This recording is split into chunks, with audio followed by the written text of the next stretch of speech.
ಎಲ್ಲರಿಗೂ ಸ್ವಾಗತ. ಇವತ್ತು ನಾವು ಉತ್ತರ ಕರ್ನಾಟಕದ ಸಖತ್ ಎಂಟರ್ಟೈನಿಂಗ್ ಸಿನಿಮಾ ಉಡಾಳ ಬಗ್ಗೆ ಮಾತಾಡೋಣ. ಈ ಸಿನಿಮಾ ಹೇಗಿದೆ, ಇದರಲ್ಲಿ ಏನೆಲ್ಲ ವಿಶೇಷ ಇದೆ ಅನ್ನೋದನ್ನ ತಿಳಿದುಕೊಳ್ಳೋಣ ಬನ್ನಿ. ಈ ಸಿನಿಮಾದ ಕಥೆ ನಡೆಯೋದು ವಿಜಯಪುರದಲ್ಲಿ.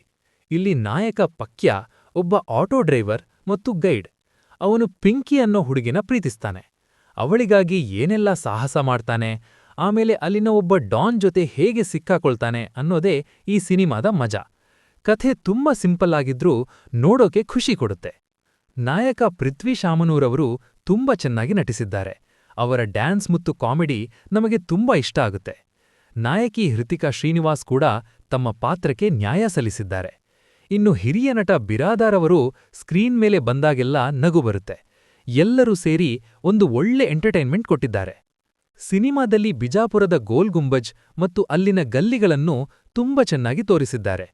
ಯೋಗರಾಜ್ ಭಟ್ ಅವರು ಬರೆದ ಹಾಡುಗಳು ಕೇಳೋಕೆ ತುಂಬಾ ಚೆನ್ನಾಗಿವೆ. ಅದರಲ್ಲೂ ಹೋಡಿ ಶಾವಿಗೆಗ ಮಜ್ಜಿಗೆ ಅನ್ನೋ ಹಾಡು ಸಖತ್ ಸೌಂಡ್ ಮಾಡ್ತಿದೆ. ಸಿನಿಮಾ ನೋಡ್ತಾ ಇದ್ರೆ ನಾವೇ ಬಿಜಾಪುರದಲ್ಲಿದ್ದೀವಾ ಅನ್ನೋ ಫೀಲ್ ಆಗುತ್ತೆ. ಪ್ಲಸ್ ಪಾಯಿಂಟ್ಸ್: ಸಿನಿಮಾದಲ್ಲಿರೋ ಬಿಜಾಪುರದ ಭಾಷೆ ಮತ್ತು ಕಾಮಿಡಿ ಇದು ಎಲ್ಲರಿಗೂ ಇಷ್ಟ ಆಗುತ್ತೆ. ಮೈನಸ್ ಪಾಯಿಂಟ್ಸ್: ಸಿನಿಮಾದ ಎರಡನೇ ಭಾಗ ಸ್ವಲ್ಪ ಉದ್ದ ಆಯಿತು ಅಂತ ಅನ್ಸುತ್ತೆ. ಇನ್ನೂ ಸ್ವಲ್ಪ ಶಾರ್ಟ್ ಆಗಿದ್ರೆ ಸಿನಿಮಾ ಇನ್ನೂ ಚೆನ್ನಾಗಿರ್ತಿತ್ತು. ಕೊನೆಯದಾಗಿ ಹೇಳ್ಬೇಕಂದ್ರೆ, ಫ್ಯಾಮಿಲಿ ಅಥವಾ ಫ್ರೆಂಡ್ಸ್ ಜೊತೆ ಕುಳಿತು ಒಂದು ಸಲಿ ಆರಾಮ್ವಾಗಿ ಈ ಸಿನಿಮಾ ನೋಡಬಹುದು. ನೀವೇನಾದ್ರೂ ಆಲ್ರೆಡಿ ಸಿನಿಮಾ ನೋಡಿದ್ರೆ ನಿಮಗೆ ಹೇಗೆ ಅನ್ನಿಸ್ತು ಅಂತ ಕಮೆಂಟ್ ಮಾಡಿ.